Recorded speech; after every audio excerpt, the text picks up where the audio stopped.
Thank you all for coming out here tonight to Bangor Beer. We have a little family here tonight. I am your host, MC Stephen Douglas. We have Kevin Ryan on the list, and we have Dennis Fogg as our headliner. What a beautiful crowd we have out here. Thank you all. Wow. Got my nervous jitters here, but it's all good.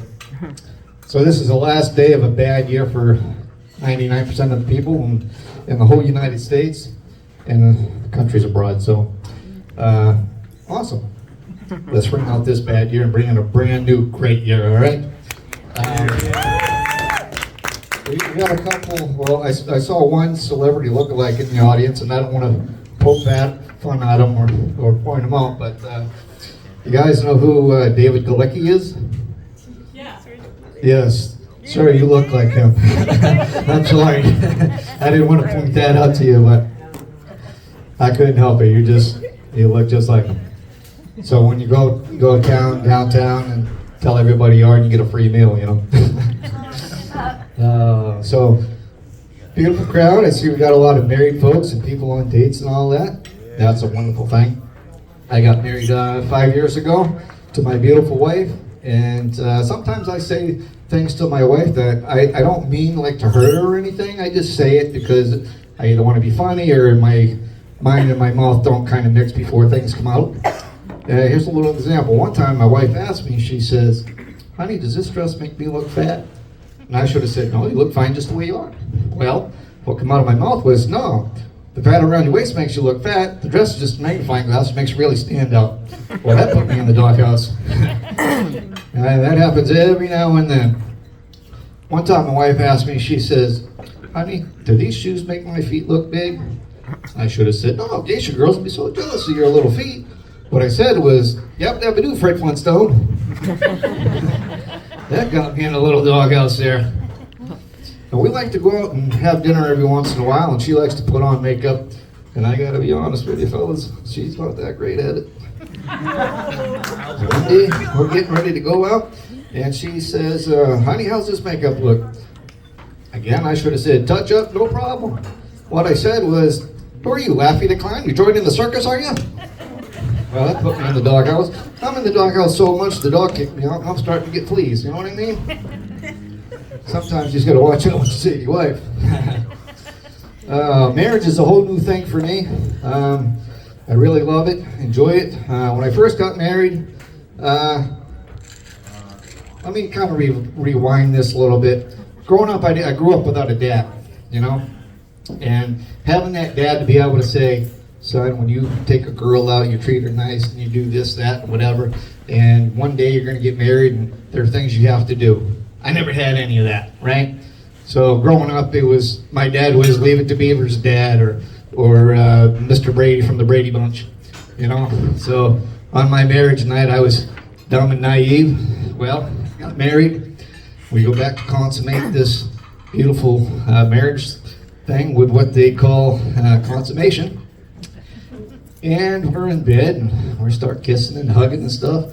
And my wife says to me, "Honey, I want you to go downtown." Must be some kind of new kink. I didn't know anything about it. Okay. About an hour later, I call her up and say, "I'm downtown, what do you want?" She's like, "What? That's where you went? You told me to go downtown. What else was I supposed to do, you know?" She's like, "No, come back home." I said, "All right." So I go back home, and you know, she's like, "Come on, I'll consummate the marriage." All right, sounds good to me. Well, we start hugging and kissing and stuff, and she says, "Hey, I want you to kiss the kitty." All right. I get up, I'm walking all over the house, and after about 10 minutes, I'm like, "Honey, we don't have a cat."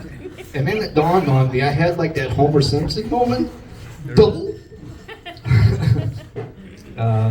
Marriage is great though, and I am very glad that I'm married. I'm sure you guys are all happy with your spouses, and everyone, once in a while you have, you know, arguments and fights. Well, every now and then, my wife and I, we play these little subtle jokes on each other when we, you know, kind of get mad at each other for one thing or another. Like, one of my pet peeves is she gets peanut butter in the vanilla fluff, you know, because it kind of turns it into like a hard sugar shard, you know, so it's like eating a mouthful of glass when you eat it, you know. So my little payback for her is I like to go into the bathroom at nighttime and unscrew the light bulb and leave the seat up. So when she goes in and sits down, I hear her splash and scream. That's always funny to me. She got me back one time, though. I made her mad, and I can't quite remember what I did. But she ended up putting some green food coloring in my body wash. Turned me green for about 3 days. I looked like a little miniature Hulk walking around. But anybody here stepmom? Stepdad? Stepdad, stepmom? No? Good. Let's talk about these guys for a little bit.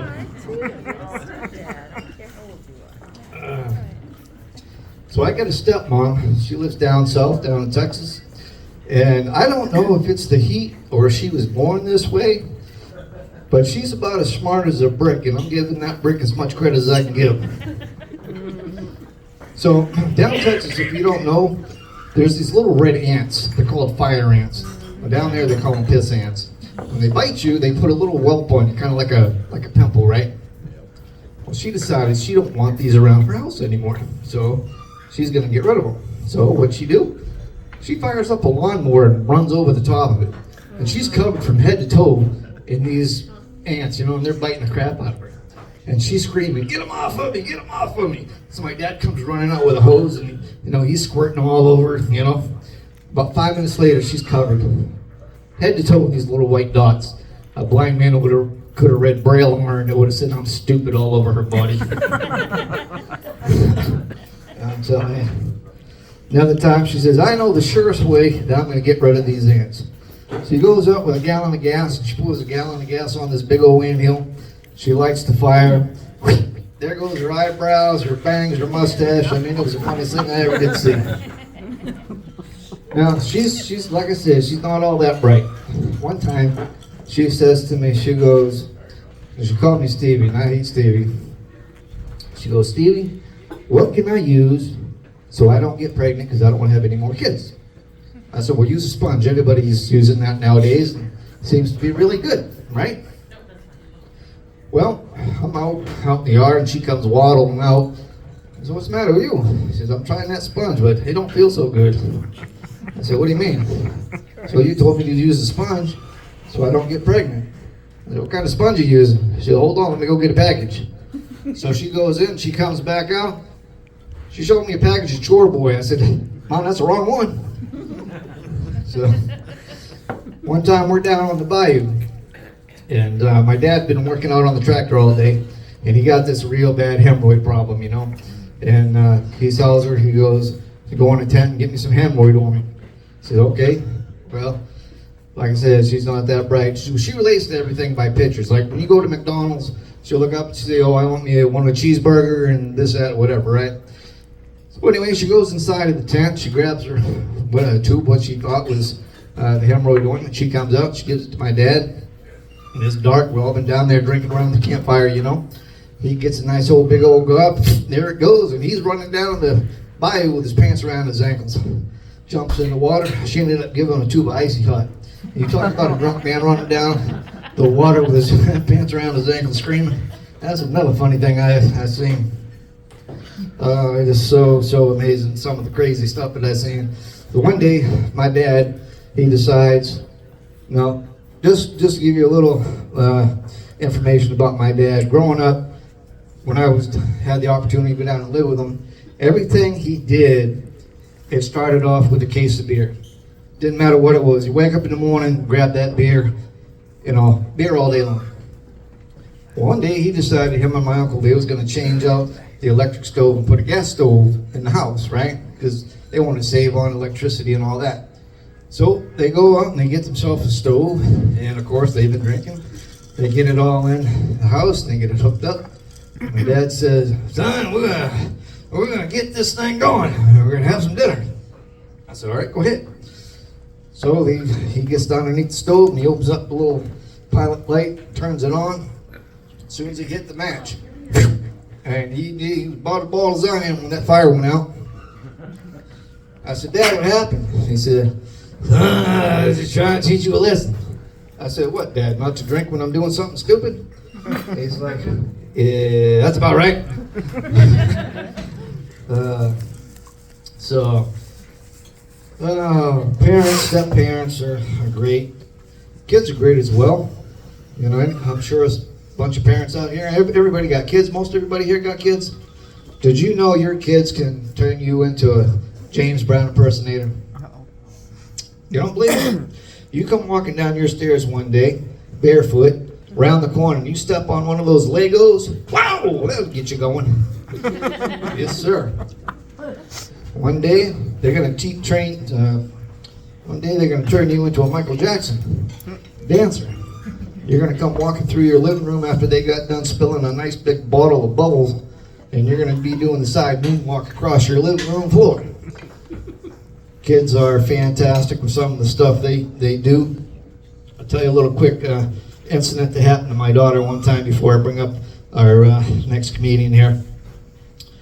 I sent her down to the store to get a nice big can of tomato sauce so we could have some spaghetti, right? So she goes down to the store and I'm in the living room. She comes home, she said, "Daddy, I got the spaghetti sauce." I said, "Go ahead and open it." Well, I heard a "Daddy!" I come running in the kitchen and it just like painted my ceiling, all over her, all over the floor, all over the cabin. It looked like a scene out of Carrie. So, when you have young kids and you teach them to cook, one thing you should tell them is don't buy cans that got dents in them, because that could happen. And then you gotta spend some time doing some cleaning up with some painting. And I'm no Rembrandt, but I can make it look all right, you know? Oh, man. So I think I'm gonna bring up my first comedian tonight. His name is Kevin Ryan. We hope you guys enjoy him. It's been a pleasure.